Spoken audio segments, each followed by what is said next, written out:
a palavra do Senhor em Atos capítulo 14. Nós ainda estamos na primeira viagem de Paulo, né? E o capítulo 14 de Atos vai retratar a segunda parte da primeira viagem.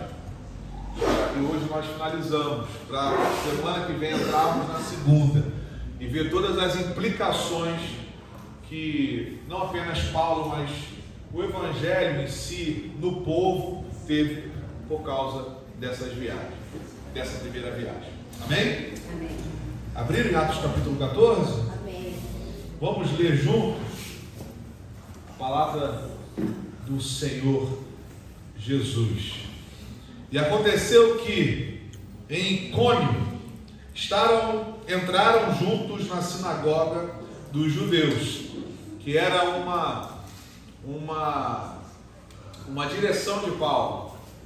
E Paulo padronizou isso nas suas viagens. Ele sempre primeiro ia nas sinagogas. Semana passada nós falamos um pouco sobre sinagogas, lembra? Ok.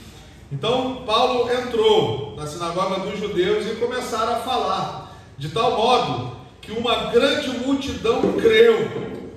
E nessa grande multidão não eram apenas judeus, mas também gregos. Ou seja, o Evangelho foi tão inserido naquela reunião, pregado de uma maneira maravilhosa, que gregos e judeus reconheceram o senhorio de Jesus. Versículo 2: mas os judeus incrédulos, uma outra parte, incitaram e irritaram contra os irmãos os ânimos dos gentios. Começaram a criar grupinhos contra aquele grupo que estava ali anunciando o Evangelho. E detiveram-se, pois, muito tempo ali falando ousadamente acerca do Senhor, o qual dava testemunho à palavra da sua graça, permitindo que, por suas mãos, se fizessem sinais e prodígios. E aí entra aquilo que nós ouvimos aqui na escola dominical, a respeito de que o Evangelho não é apenas um Evangelho de palavras persuasivas. E Paulo repetiu isso incansavelmente acerca de que o Evangelho não são apenas palavras, mas ele se manifesta, ele traz sinais, ele traz prodígios, ele traz manifestações, frutos da palavra, né? Curas, restauração, manifestação de dons, tudo isso vem carregado e inserido no Evangelho. Versículo 4: e dividiu-se a multidão da cidade, uns eram pelos judeus e outros pelos apóstolos, que é uma coisa que acontece sempre num grupo, numa comunidade, numa igreja. Sempre tem grupos de pessoas que se levantam e tentam criar grupinhos e se manifestar contrário à vontade daquilo que tem que ser estabelecido. E a gente já percebe isso na primeira viagem de Paulo, como que os judeus, e aqui a referência de judeus incrédulos, se levantaram contra aquilo que Deus tinha instituído e levantado a Barnabé e Paulo para pregar o Evangelho. Versículo 5: e havendo um motim, tanto dos judeus como dos gentios, com os seus principais, para os insultar e apedrejarem, sabendo eles, fugiram para Listra, saíram de Icônio e foram para Listra. Para onde? Listra E Derbe, cidades de Licaônia, e para a província circunvizinha, e ali pregavam o Evangelho. Primeira coisa aqui, irmãos, não importa onde nós estejamos, sempre é um lugar, uma oportunidade para pregar o Evangelho. Não importa onde você vá, não importa onde você esteja, sempre, e isso a gente aprende muito com Paulo. Ele, independente do lugar onde ele estivesse, onde ele chegava, ele procurava uma oportunidade para pregar o Evangelho. É aquele crente que chega e só espera um sinal de Deus, só espera uma brecha na guarda armada do adversário. De repente deixou a mão esquerda cair, o crente olhou, para que eu vou entrar? sempre, independente do lugar que se esteja, é uma grande oportunidade para nós pregarmos o Evangelho. Amém? Amém. Versículo 8. E estava sentado em Listra certo varão, leso dos pés, coxo, desde o seu nascimento, o qual nunca tinha andado. E este ouviu falar de Paulo, que, fixando nele os olhos e vendo que tinha fé para ser curado, disse em voz alta: levanta-te direito sobre os teus pés. E ele saltou e andou. Coisa maravilhosa. Você crê que Deus pode fazer isso com a gente? Amém. Mas crê mesmo, gente? Eu creio. Você pode, quem está do seu lado, diga: o Senhor quer te usar assim. Senhor quer te usar assim. Maravilha de Deus, como diz a Rose. E as multidões, vendo o que Paulo fizera, levantaram a voz, dizendo em língua licaônica: fizeram-se os deuses semelhantes aos homens e desceram até nós. Ou seja, nós estamos diante de deuses. Versículo 12. E chamavam a Barnabé de Júpiter, diga Júpiter. E chamavam a Paulo de Mercúrio, diga Mercúrio.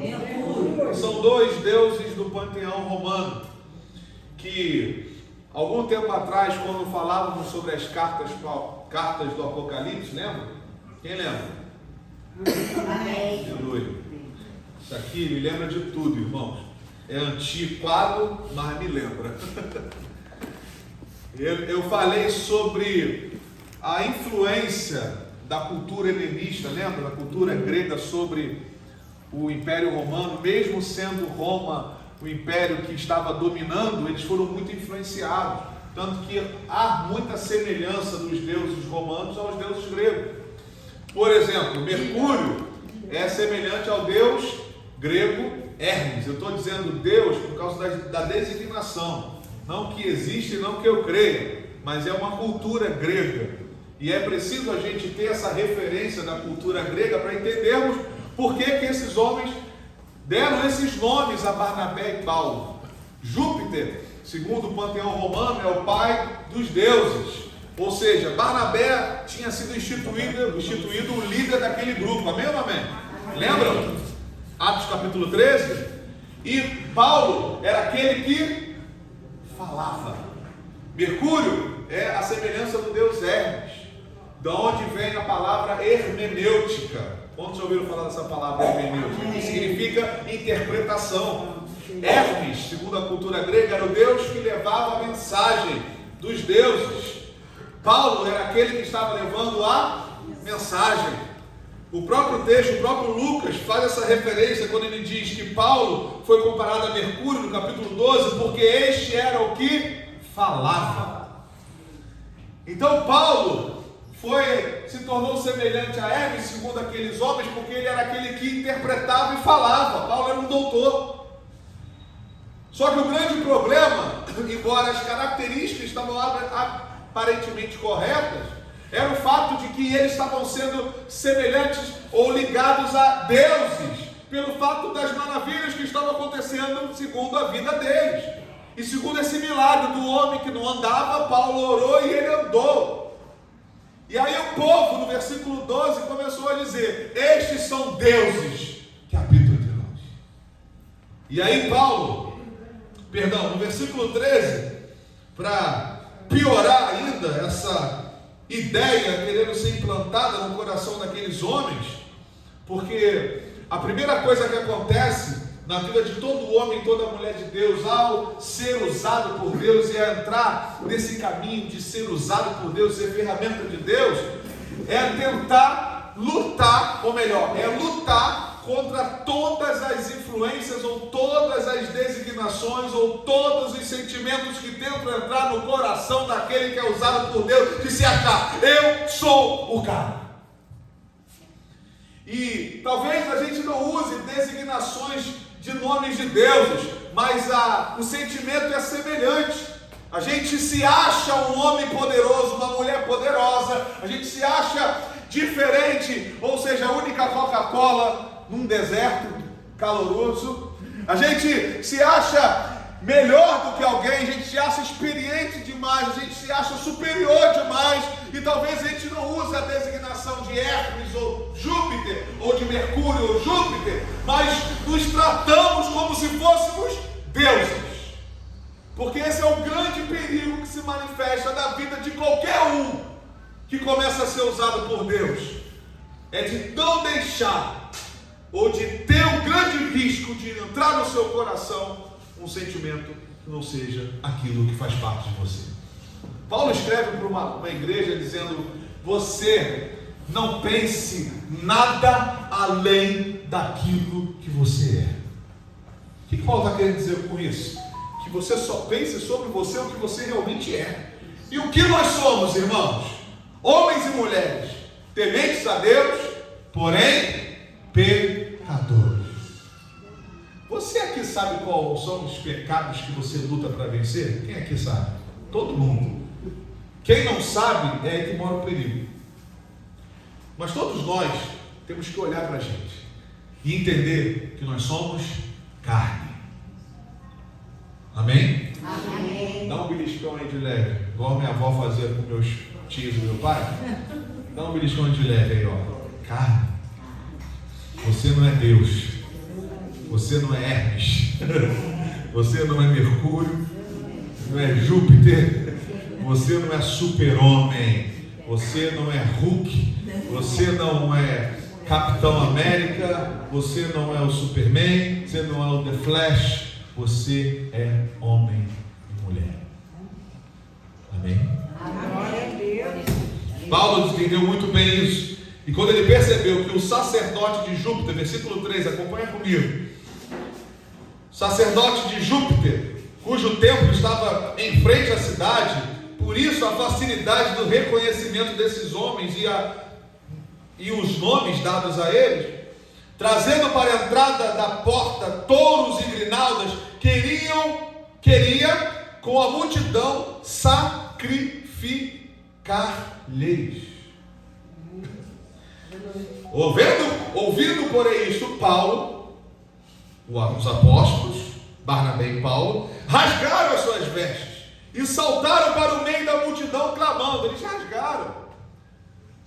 O texto nos dá uma ideia de talvez ficaram praticamente nus diante da multidão e começaram a pular e a saltar. O desespero era tão grande de que eles entendessem que eles eram deuses, e Paulo e Barnabé tinham a convicção absoluta de que eram apenas homens. Eles rasgaram as suas vestes e mostraram: olha aqui para nós, versículo 15, varões, por que fazeis essas coisas?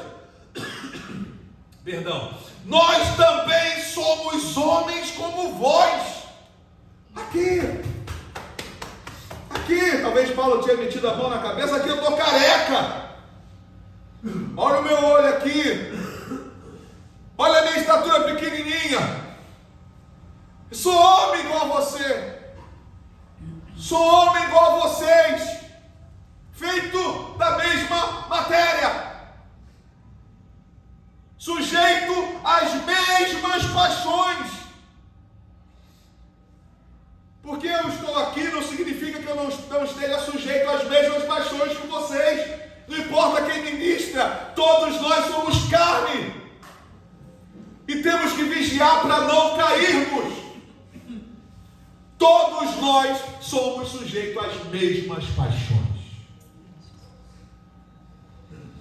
E vos anunciamos que vos convertais dessas vaidades ao Deus vivo, não a nós, a esse Deus que fez o céu, a terra, o mar e tudo quanto há neles.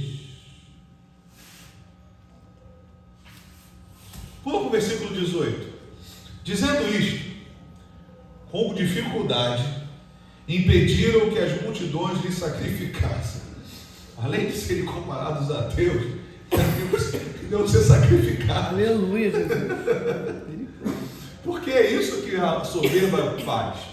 Quarta-feira, no início da campanha, nós falamos um pouco sobre isso. Sobre o perigo que existe no coração de um homem e de uma mulher que a soberba entra. Lembra quem estava aqui quarta-feira? Amém.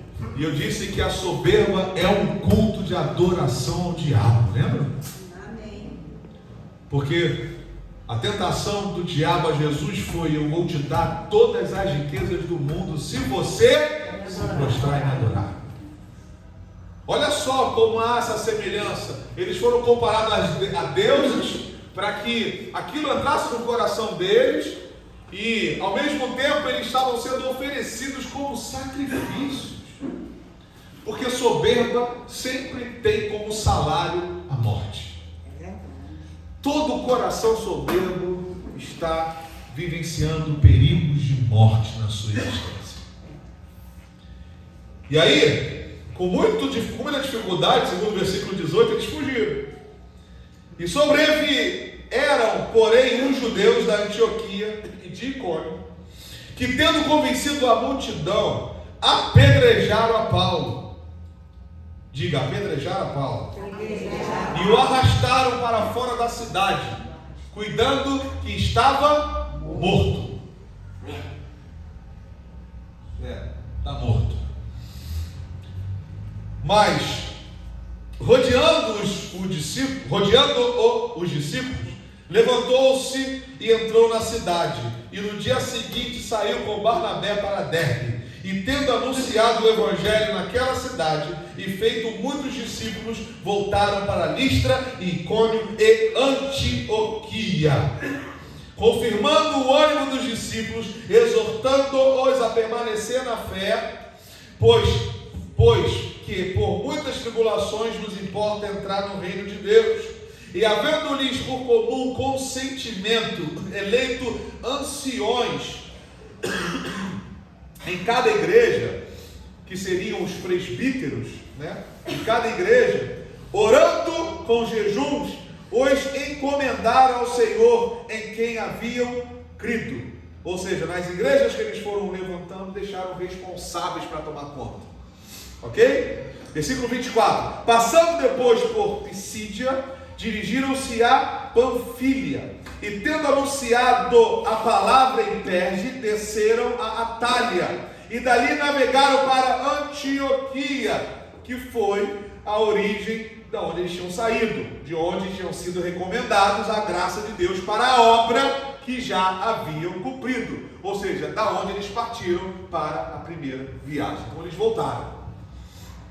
E quando chegaram, reuniram a igreja e começaram a relatar quão grandes coisas Deus fizera por eles e como abrira aos gentios a porta da fé. Versículo 28. E ficaram ali não pouco tempo com os discípulos.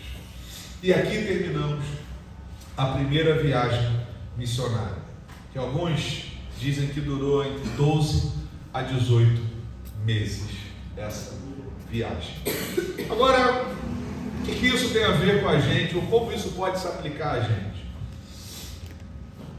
Essa primeira viagem, a gente percebe desde o capítulo 13, que não foi uma viagem tranquila, foi? Não foi uma viagem tranquila. A gente percebe que a pregação do Evangelho não é um caminho tranquilo. E se a gente for pensar direitinho, as maiores dificuldades que encontramos não são daqueles que vão se converter, mas daqueles que já estão convertidos.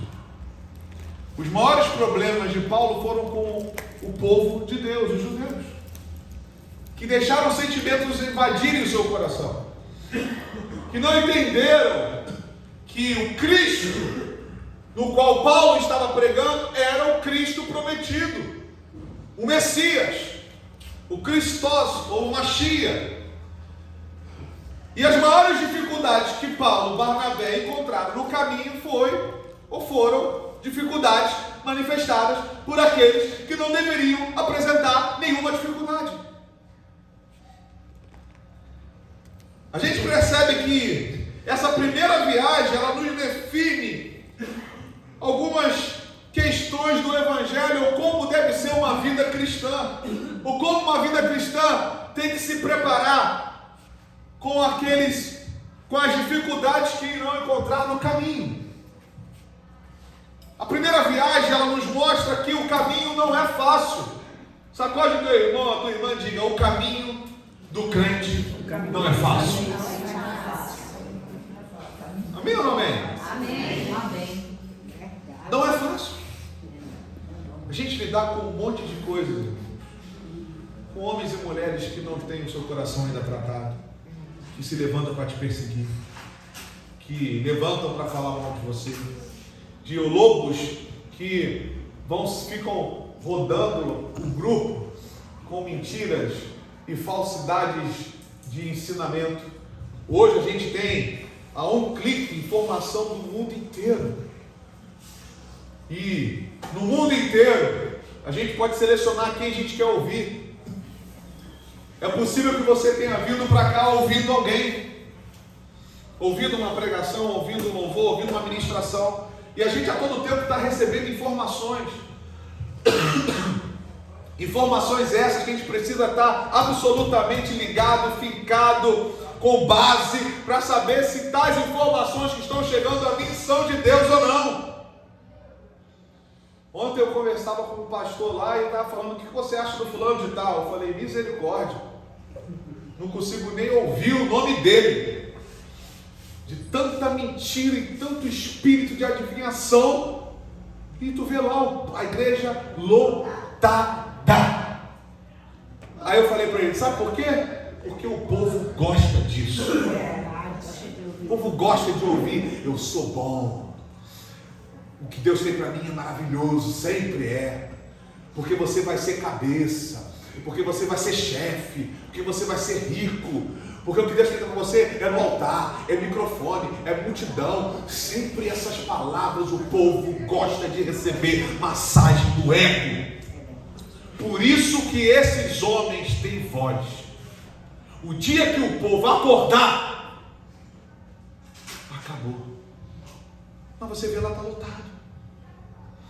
E ele falou: pastor, eu acho exatamente isso. Eu, então, meu irmão, mas infelizmente o povo gosta disso.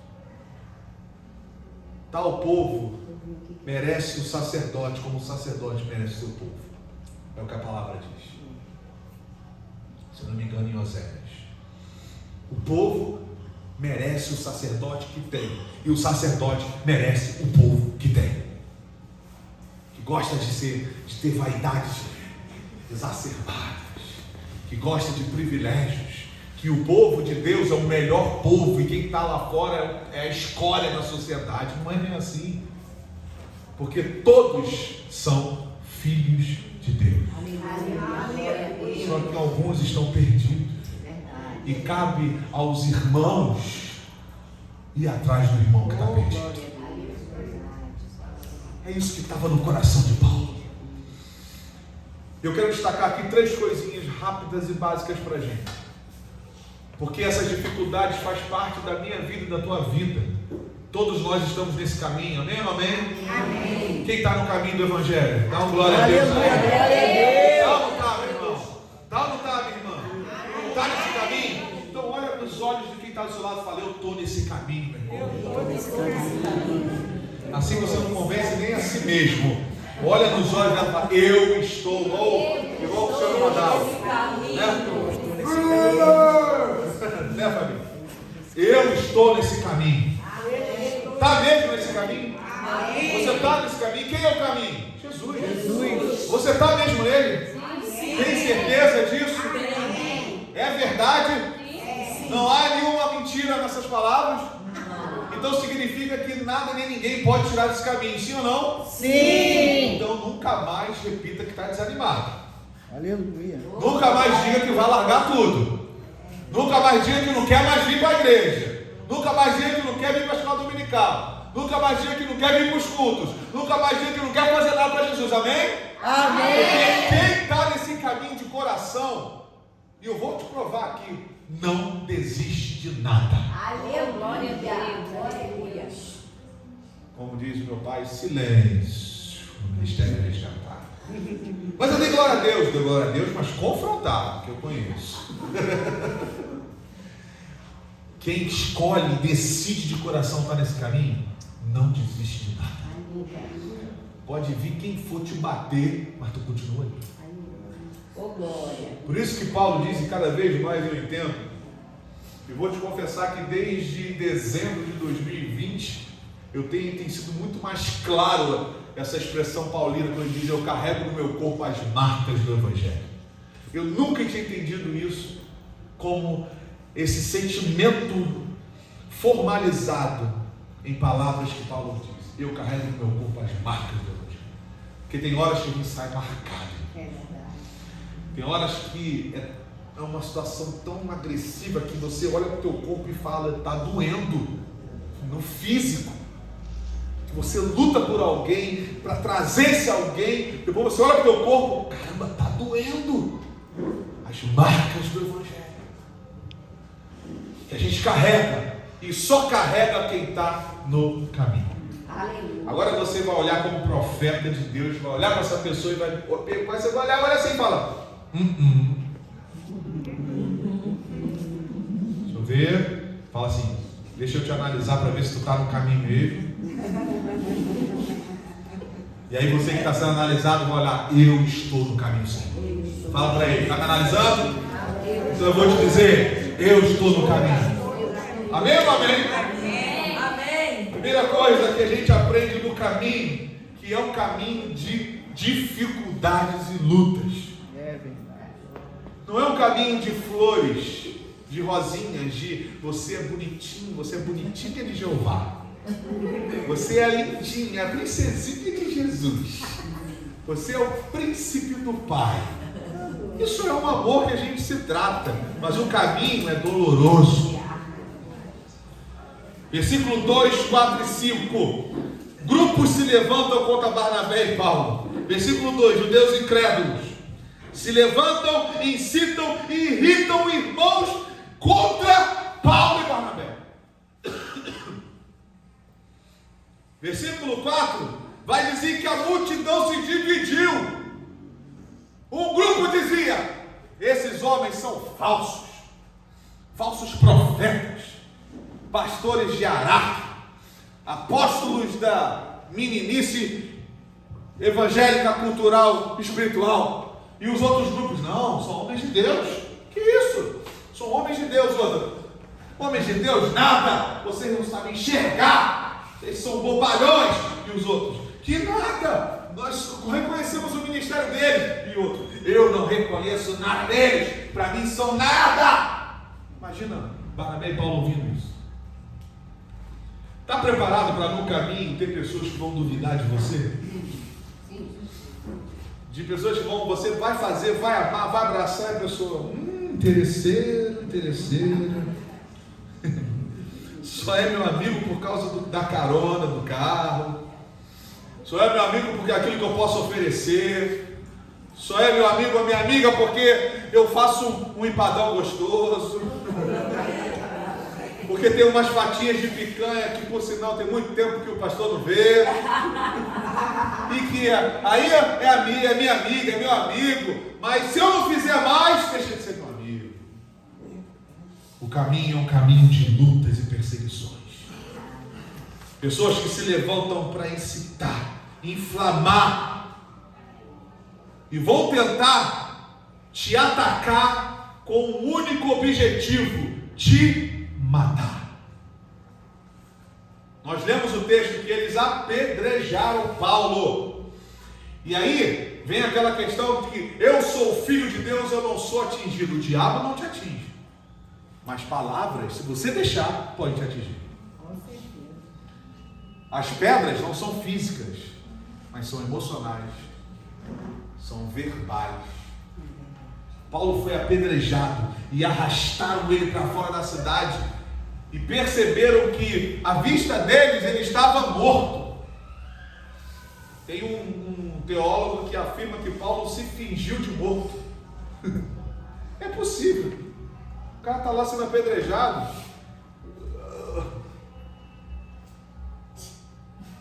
Fui embora, vou vazar. Mas está todo dolorido, não conseguiu nem levantar. Vão tentar te atacar, é para te matar. Mas aí vem a convicção de quem está no caminho. Quem está no caminho? Glória a Deus. Então a nossa atitude tem que ser igual de Paulo. Olha o texto que aconteceu depois do versículo 19. Mas rodeando os... Meu Jesus, me ajuda, igreja. Rodeando os Elas voltaram, glória a Deus. Levantou-se e entrou na Cidade. Até aí tudo bem, certo? Tem que ter se levantado todo dolorido, todo torto. E no dia seguinte, saiu. Ô glória! Com Barnabé para Derbe e tendo anunciado o evangelho naquela cidade. Ou seja, o homem nem parou para se cuidar. Sabe o que é isso? A missão e o objetivo são maiores do que as minhas dores.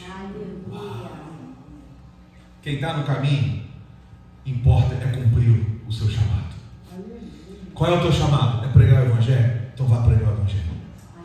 Ah, mas está doendo aqui, está doendo ali, está doendo aqui, está doendo aqui, está doendo aqui. Meu irmão, quem está no caminho não para por causa de dores. O homem foi apedrejado. Isso me faz mais admirar Paulo. Ele poderia, com toda a justificativa do mundo, dizer: Senhor, me dá um mês. Estou todo arrebentado. Fui apedrejado por causa do evangelho. Mas a palavra diz, Lucas diz que no dia seguinte ele se levantou e foi pregar o evangelho. Aleluia. Isso significa aquilo que o Vinícius uma vez pregou na consagração, quando ele começou a relatar todas as dificuldades, lutas que ele tinha passado. Aí ele perguntou assim para ele: só isso? Eu ainda falei com ele: pô, tu me deu um tema de uma pregação. E eu vou fazer isso aqui. Todas as vezes que você for apedrejado, que você for acusado, que falarem mal de você, que se levantarem contra você, você se levanta e diga: é só isso? Aleluia, Jesus. É só isso que você tem para mim, Tiago? Eu vou continuar. Ô, glória. A missão vai ser cumprida. Glória a Deus. O objetivo vai ser alcançado. Porque eu quero, eu tenho certeza que vocês querem. Quando chegar lá no final, nós vamos dizer: eu combati o bom combate. Eu acabei a carreira que o Senhor me deu. E eu guardei a fé. Eu guardei a fé. Mas só faz isso quem tem certeza que está no caminho. Aleluia. Quem está no caminho, Glória a Deus. olha para o diabo e fala: é só isso que você tem? Quem tem coragem para dizer isso? É só isso, diabo, que você tem para mim? Ele já falou.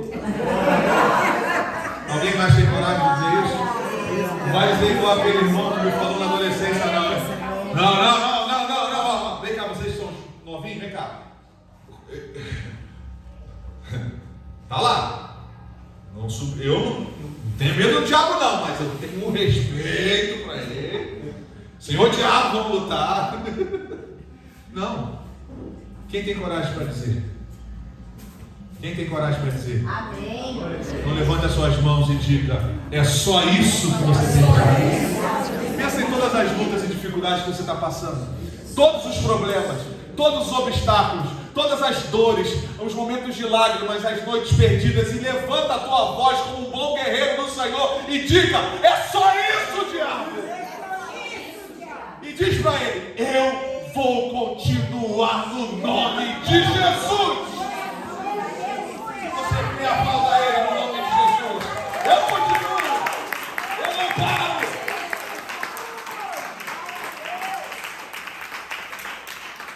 E aí eu sou obrigado, porque vocês me obrigam. Brincadeira. Eu sou obrigado a dizer que não tem como falar de resistência e não falar de rock and roll. Vocês me obrigam. Eu nem gosto desse filme. Domingo passado a gente estava vendo, retrasado. De novo. Filme repetido. Rock 3. E o cara apanhou, tomou soco, foi humilhado, perdeu o seu treinador e melhor amigo, aquele que reconhecia o valor dele, ele perdeu. E ele falou para ele que as lutas que ele tinha enfrentado depois de ser campeão foram as lutas que ele estudou com muito cuidado os adversários, para que ele não fosse tão machucado, porque ele o amava. E aí aquela palavra para ele soou que: então eu não sou um verdadeiro campeão porque eu fui protegido, as lutas foram arranjadas. Na verdade não era isso, ele queria protegê-lo, mas esse sentimento ficou no coração dele: eu não sou campeão, eu não vou conseguir, eu não sou capaz de enfrentar esse problema.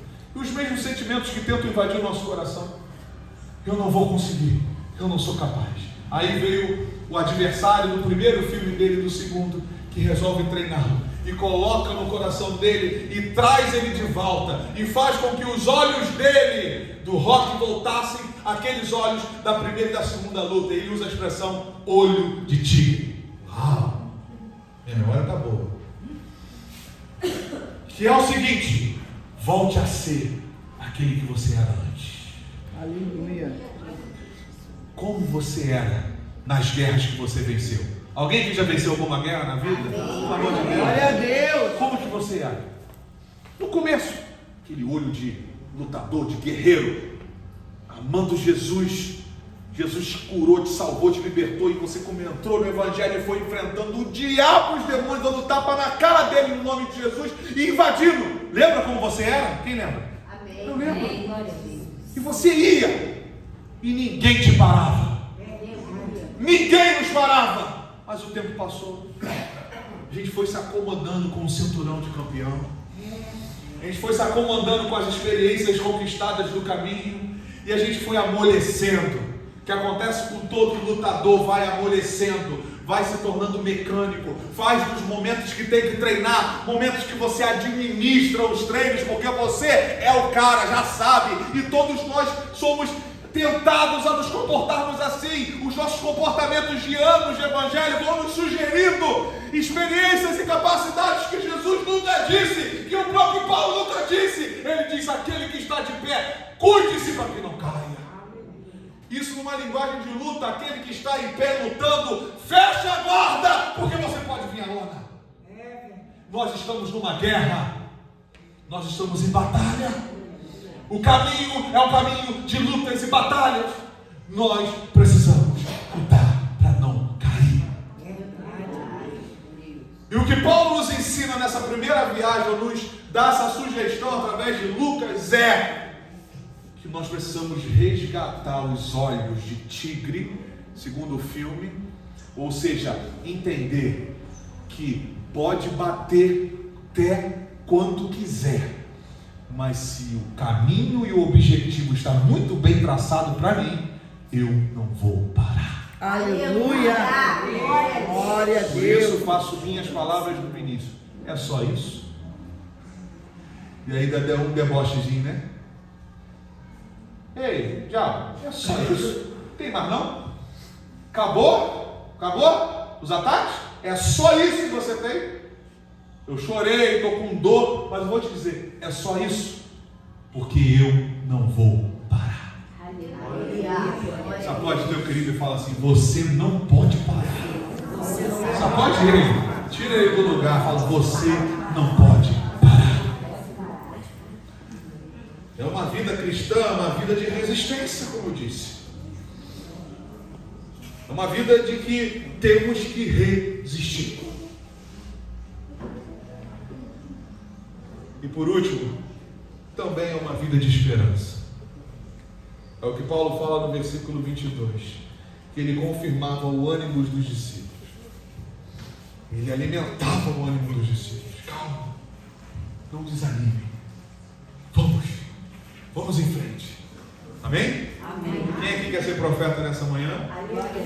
Então olha para o teu irmão e confirma e alimenta o ânimo dele. Fala: você vai conseguir, calma.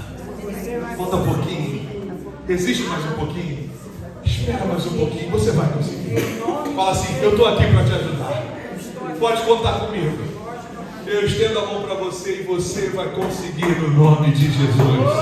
Aleluia. Ele confirmou o ânimo dos discípulos, porque a vida cristã é uma vida de esperança. Ele exortou os discípulos, os cristãos, a permanecer na fé. Ou seja, não desista do Evangelho. Não saia do caminho. Tudo que o diabo quer é que você saia do caminho. É que você desista do caminho. Não saia do caminho. Exorto a todos vocês a permanecerem no caminho. Fique no caminho. Não volte ao vômito. Vômito é o passado, aquilo que nós fazíamos de errado. Não volte. O seu lugar não é lá, o seu lugar é aqui. Fica Aleluia. aqui. É o caminho que Deus tem para você. Glórias ao teu E não vamos olhar para trás, porque quem olha para trás paralisa, vira estátua de sal, não progride, não tem êxito, não avança, fica parado, olhando e parado enquanto os outros estão avançando. Nós estamos numa igreja, você foi chamado para essa casa, você foi chamado pela sua vida, todos nós estamos aqui porque temos um objetivo claro na nossa frente. Nós não vamos ficar olhando para trás, no nome de Jesus. Olha para frente. O caminho está para lá. O objetivo está claro. Por isso, nada vai nos paralisar e nem nos derrubar no nome de Jesus. O objetivo está claro para mim. Qual é o teu chamado no reino? O que Deus tem para você? Peça a Ele que Ele esclareça se não estiver claro. Mas o objetivo tem que estar claro. E o objetivo universal, que é de todos nós, é ir pelo mundo e pregar o Evangelho. Se você não sabe qual é o teu chamado, eis que vos digo, varão e varoa, Rabachai. O teu chamado é ide e pregar o Evangelho. E como, se eu não me engano, John Wesley disse que o meu púlpito é o mundo. Não vou brigar por isso aqui não, porque eu tenho um púlpito lá fora, é o mundo. E eu vou gritar para todo mundo que Jesus é Deus, Jesus é amor, que Ele ama. E é isso que é o teu chamado, meu irmão. Vá e pregue o Evangelho. No nome de Jesus. E a viagem termina com eles voltando e alegrando o coração daqueles que estavam esperando o retorno das boas notícias. E a boa notícia foi que o Evangelho entrou no coração daqueles que eles imaginavam que jamais poderiam entrar, os gentios. Semana que vem a gente vai ver o problemaço que aconteceu por causa disso. E as dificuldades de compreensão que a gente vivencia com outros nomes hoje, mas que naquela época se levantou uma tremenda de uma palhaçada teológica. Mas isso é semana que vem. Mas eu quero dizer para os irmãos, é que o Evangelho, assim como entrou para os gentios, para os gregos, para aqueles que não eram parte, não faziam parte do povo de Deus, e o Evangelho entrou neles. A palavra nos afirma que o Evangelho, ele entra em qualquer coração. Que talvez aquela pessoa que a gente pense que não é digna, ou que ela jamais vai vivenciar aquilo que nós estamos vivenciando hoje, quero te dizer que o Evangelho pode entrar nela. Até porque eu ouvi uma pessoa falando isso e eu pensei, é verdade. Se você foi o primeiro a ser salvo da sua família, é porque você era a pessoa mais difícil. Porque Deus pega as coisas loucas. Deus pega os doidos, os mais difíceis, para que quando esse mais difícil, mais complicado, mais chato for falar de Jesus, os outros vão olhar e, se ele está, eu também posso. Então esse fugir, o outro fugido, está cheio de profecia hoje. Tu és o mais chato da tua casa. Mas Deus chama os mais chatos, os mais loucos, para confundir os santos. Deus te chamou, meu irmão, porque Ele te ama tanto. E Ele escolheu talvez o mais difícil, para que o mais difícil mostre para o mundo inteiro que até aqueles que são considerados perdidos, o Senhor Jesus encontra.